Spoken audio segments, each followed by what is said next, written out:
Hello, everybody. I'd like to thank everyone for joining into my presentation today, and this is my proposal to stop algorithms in multimedia.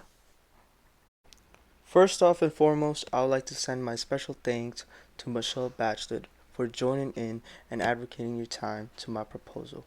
She's the High Commissioner of Human Rights in United Nations Organization. I hope you find my research and plan of action useful and see why this matter is so important.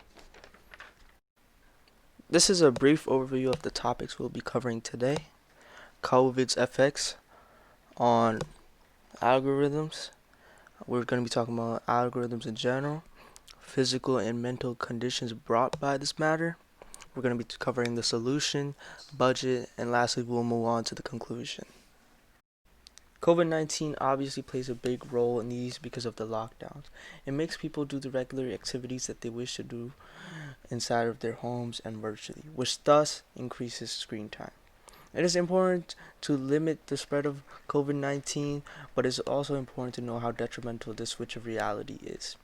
Here on the left, we have a study that shows how much screen time is increased among only the kids since the start of COVID-19, which was around March 13th.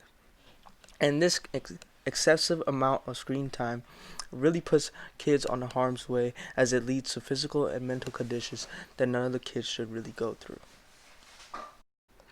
Moving on, we're on to the definition of algorithm, or the multimedia's definition of algorithm.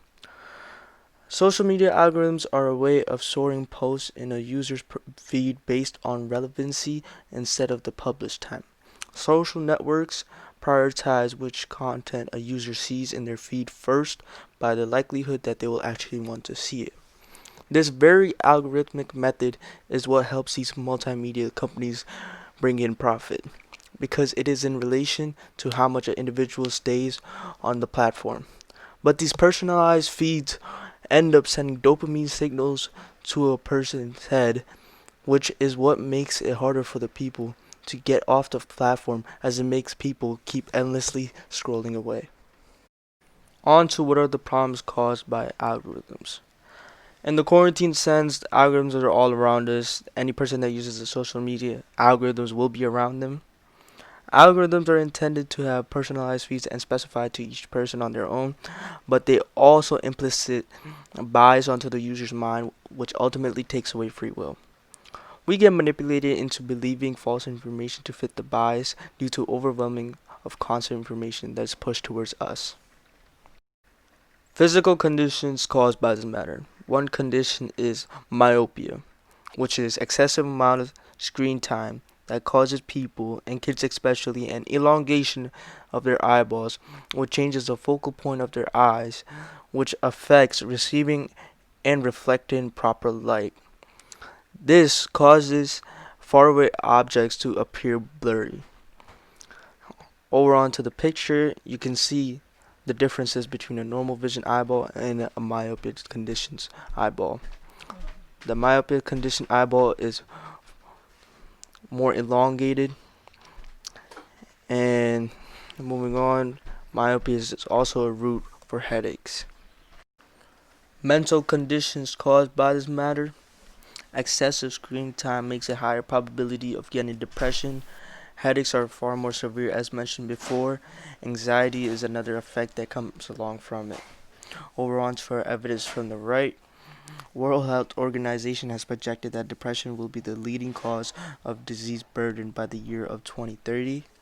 Growing evidence suggests that sedentary lifestyle is an important risk factor of depression among adults. Onto population. Generally speaking, this matter is important to everyone in the world, but based off my data facts and research, we're going to be talking about the population of the United States. 79% of Americans use social media networking sites to connect to other people. Considering the population of America, that number causes concerns of how many people are being manipulated, or to put it in better terms, are falling under confirmation bias. Moving on to the so-called chain effect that subconsciously exists in our society. The first step is installation of algorithms, which is done by multimedia to bring in the profit, which this leads to increase of screen time.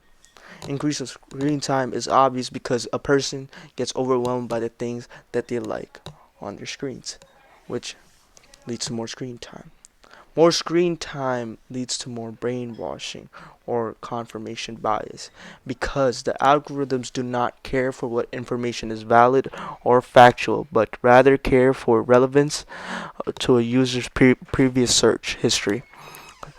Thus, we can come to a conclusion where most of these people go for information cannot be correct 100% of the time.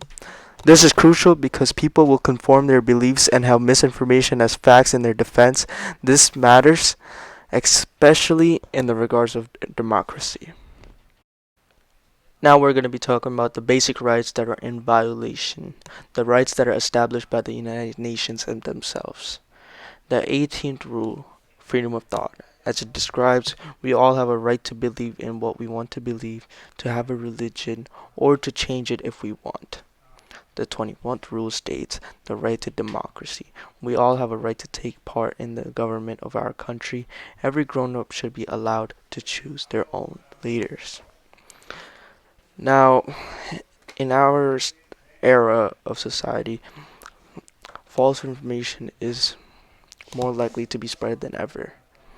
Now, people judge their democracy and are guided to their decisions by false information as their own evidence, which is why these two laws or rights are in violation. On to the solution, going incognito. It is not sensible to try to completely remove the platforms, but rather go incognito. I'm sure many people know what is incognito, but for those who don't, it is more of a private browsing feature, and that is the primary use for it. But this feature can be adapted in a different method for the multimedia platforms, like the incognito feature, where it consists of no algorithms. There is no personalized feeds. Rather, in this mode, if you want to find something, it will be searched out of your own curiosity. This ensures from people spending too much time on their screens, as new topics will not just pop up from a finger length of scroll away. To make this plan effective, it will be important to strike a claim against the multimedia companies to embed incognito mode for the social media platforms. Previous incognito modes didn't work. It is important to know what types of incognito modes are already in work in order to progress the work properly. Twitter and Facebook have taken some measures to somewhat of an extent. Twitter has an option to delete one search from your search history, which will remove any algorithmic bias on your personalized feeds. While Facebook has a switch on the home page where you can either view the top trending or the most recent upload. Just to be clear though, Facebook's switch method will still consist somewhat of a bias, but since it's recent upload, it will be a wider variety than the other option. It is great to see multimedia platforms taking a step forward in this direction, but obviously it is not efficient enough. When the strike goes through, it will only ensure that our progress is only halfway done. After the program is embedded, it is important to ensure the public will use it. In order to make that possible, there will need to be advertisement of popular and well-respected figures in our society who support our say. Few to mention are Serena Williams, who's a very popular tennis player, her husband Alexis, who is the founder of Reddit, David Beckham, Victoria Beckham, lastly, Mark Cuban, who's the owner of Dallas Mavericks, an entrepreneur in many other ways. I believe having these well-respected figures in our advertisement will support our cause and ensure that our plan works and bring more people into incognito in support of incognito mode. Now on to the budget. The estimated cost will be around a range of $2.5 million to $5 million. Considering that the multimedia companies might not be too welcome to the idea of embedding an incognito mode at first, as they will see it as a threat to their profit, which is why it is most probable that this matter will go to the Supreme High Court. The leftover money from the case will be given to advertising of our well-respected figures, and the other leftover money will go into further research to have more evidence to ensure that our strike works. Now we're nearing the end of the presentation. Social media platforms heavily influence the user's life choices, and excessive exposure to it causes plenty of problems that need to be avoided. I believe that this issue is very worthy to invest in and to evaluate further research on this topic, as this matter is often overlooked in the society.